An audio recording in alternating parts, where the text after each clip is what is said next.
Welcome to Glenn's Smokehouse. You might as well get rid of most of the oil out of the exhaust system before putting the car back together and starting it up, and then it's smoking, and you just have that gut feeling that I don't think I fixed that. I think there's still something else wrong. So I know if this is what we're dealing with, is our turbo seals leaking. We went through that in the previous video, and just the installation and the design of the turbos and all that sort of carry on. It's just the thing. I'm looking at smoke at the other end of the workshop. Hang on. Yeah, I probably should open the doors. if you don't reckon what I'm doing will work, I mean, it's going to work. It's going to get rid of the bulk of it. There's going to be some residual stuff. It's going to smoke a little bit initially, but certainly nowhere near what it would have done. And I don't really, it's funny because I'm stinking the neighbours out anyway, I guess, but I don't really want to run the car up and burn all that out here and then take it to the racetrack. And I don't want to turn up to the racetrack and have to burn it all out there as well. So let's just, heat gun's cheaper than petrol, I would think, given the price of E85. So let's do it that way. Bit barren without these big pipes at the back here. I looked up the price of titanium tube, expecting it to be crazy money. It's not that bad. So we might get the scales out and see what that weighs. It would involve chopping this off here somewhere, like probably maybe where the resonator starts, and put a V-band on that. And then you can put a V-band on the other end of the titanium and make this whole piece here from titanium, and probably save 3 kgs out of the weight of the car for $300 or $400. Look cool and sound cool though. Another thing we have to clean out. Yeah, there's a little bit sitting in there, so I could take this right off the car and do it properly, or pull the blow off valve out of there and just spray some brake clean down through the top. You can fill it up. Ideally, you'd want to blank these off, fill it right up with degreaser or something like that, flush it all out 100%, just in case you find there's still oil coming through later on. And then again, it just raises that question of, have you actually found your problem, or is there something else going on? Since we know that motor's not minty fresh. It's probably a little more minty fresh than this particular motor just here. This one's got a couple of bits and pieces missing. Like almost everything internally. In fact, everything internally. There's no crankshaft, there's nothing in there.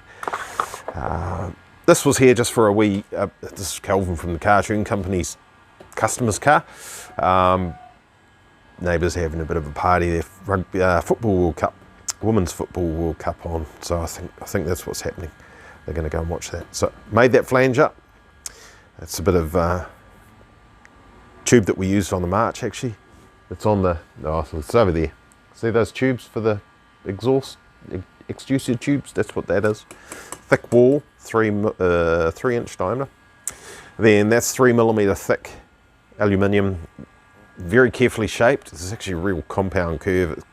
It curves this way, it curves that way at each end, and it's also curved that way and that way on the inside of it. So quite a thing. Feat of engineering. The other side's a bit easier. That's the original cast piece. That's the original cast piece. There was a flange and it was way up here somewhere. It just wasn't going to work on it. Clearance issues, stuff and things. Made that for them. Beautiful. Shifted a couple of things around, different spots. It's all good. Are we on fire over there? Smoke still coming out.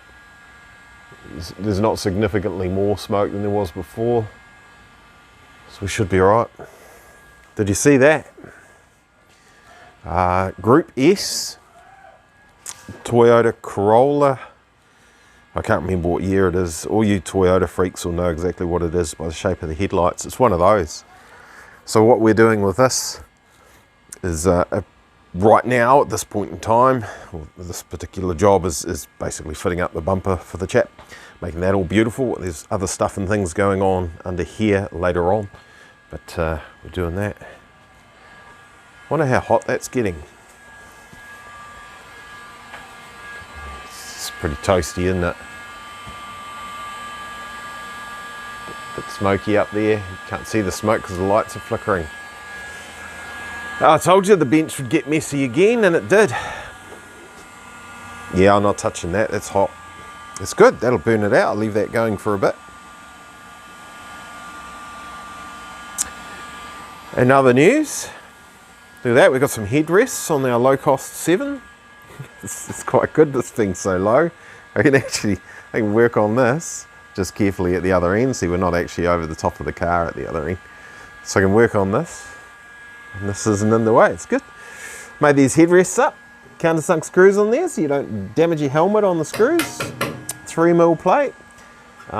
Thick wall aluminium tube here, so it's like 3mm wall thickness. It's actually a hell of a lot stronger than what it looks. And of course that 6mm plate there and at the base and screwed through.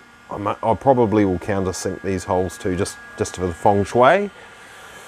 A couple of things going on inside there, attaching this lower panel or this rear firewall to the base. Had to manipulate a little bit. The floor's not perfectly flat.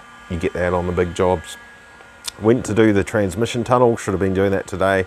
The piece of angle that I thought I had in stock, I don't have, so we'll have to do that on Monday. But that's all coming along really good. This bloody stinks. Cough splutter. Doors are wide open, see? Emergency fire bucket.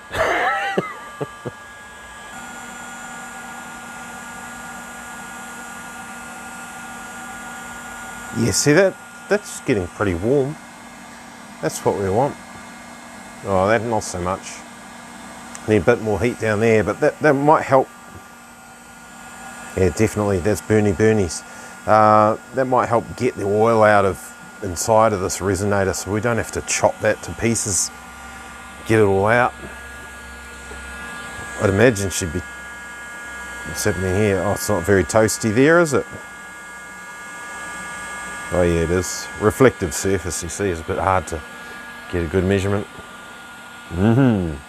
Smoke's clearing a little bit, so that's working. Suddenly it's Monday afternoon and things have happened. Went into town and got my little angle that I was talking about that I needed, so I got that this morning. That's done. Centre console, transmission tunnel, cover, whatever we want to call this, that's fitted, done. Needs some sealant on it, but I'm not worried about that at this point in time. Seats are actually physically bolted. Look, there's bolts, screws, fasteners holding the seats into the car. Look at that, rock solid. So that's done, good. Down, might be a bit hard to see with the camera. There you can see it. Seatbelt attaching eyelet. Oh, that one's easier to see, look, see? Done, those are ready to go. So we've got our 1, 2, 3, 4 and 5 eyelets for each side, both done, ready to go. Harnesses are ordered, I believe. The customer is sorting that out himself, so they are either coming or going to be coming soon. So that's good. So apart from the harnesses, the car is pretty much finished to about here. So I've got to put some screws into the dash to hold the instrument cluster. Do you call it a cluster when there's only 2 instruments? To hold the dash into the car. And it needs a couple of rivets across the top here, which I haven't done yet. And fit the windscreen. Now I'm fitting the windscreen after we've tuned it because it'll be one of the last things I do. I don't want to get it scratched. Ironically, I've got stuff lying on top of it, but that's been carefully placed. That's okay. So it is booked for a tune. In theory, that's going to happen this week, and we're going to screw it all the way up to 11 and see. We might get 100 horsepower at the rear axle if we're lucky. Not a big power unit in these things.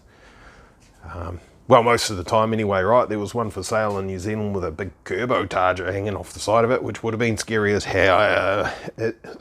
but anyway, so we've got, I showed you those, we've got our brackets and stuff to the windscreen. So this comes off, all that stuff comes off, gets tuned. Then we'll make the bonnet. When the bonnet's done, then I'll fit the windscreen. By then we will have already had the harnesses turned up. They would have been in here. We've probably got some foam padding on the seats and it'll be done, ready for a test drive and see how it goes. So that'll be awesome. Couple of things coming up soon that I can't talk about just yet. that should be extra awesome very soon, next couple of weeks. I'll try and make a big statement with those videos, and it'll be good. Right, thanks for watching. Cheers, bye.